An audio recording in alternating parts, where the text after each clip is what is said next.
It's a typical late summer day on the southern end of Utah's Grand Staircase-Escalante National Monument. The desert sun beats down mercilessly on the layers of exposed rock and on the crumbly grayish-black soils. A dry, hot wind sucks the moisture right out of your throat here.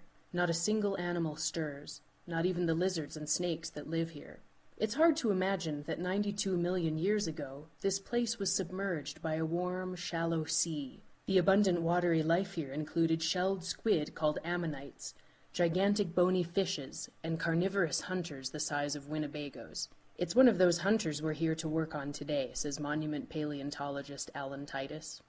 This animal is a plesiosaur. So this is a very powerfully built, top apex predator in the oceans, the equivalent of an orca or sperm whale. This individual is probably 7 to 8 meters, maybe 20 to 25 feet, but they approach lengths of 40 feet.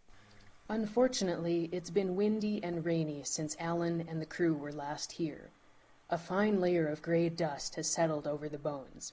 It's time to brush that off. Alan grabs a wee paintbrush. And that can be somewhat tedious, because it's a lot of surface area, and you just got these little brushes. You don't want to use too coarse of a brush, because if you use a big whisk, you can actually rip bone out of place. So how do they excavate this and get it into the lab? First, they gently pour 2 liters of hardener on the bones. After that's dry, they cover the bones with wet paper towels to create a barrier between the bones and the plaster case.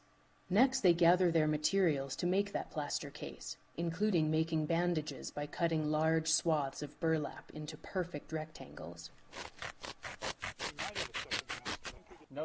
Then they soak the bandages in plaster.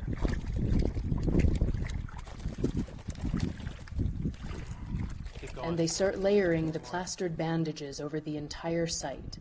But the wind has come up, and it's hot. So hot that you could brew tea in our water bottles, which complicates the job.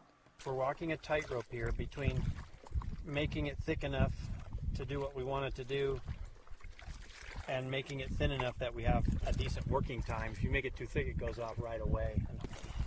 So we make it about the consistency of thin pancake batter. So then what I do is I take these bandages, roll them so that they get an even coating on each side. And this is why I come back from the field looking like a ghost, covered with this plaster all my clothes, my face, and my hands. For the rest of the afternoon, as puffs of sauna-like wind come off the nearby rocks and shale, the crew applies coat after coat of these plaster bandages. Plaster is everywhere, caking on their hands, splotching their shirts, and smudging in their hair. 7 or 8 coats of this, and the bones will be ready to be lifted out. Titus thinks this one will require a helicopter. For Grand Staircase-Escalante Partners, I'm Beth Kampschror.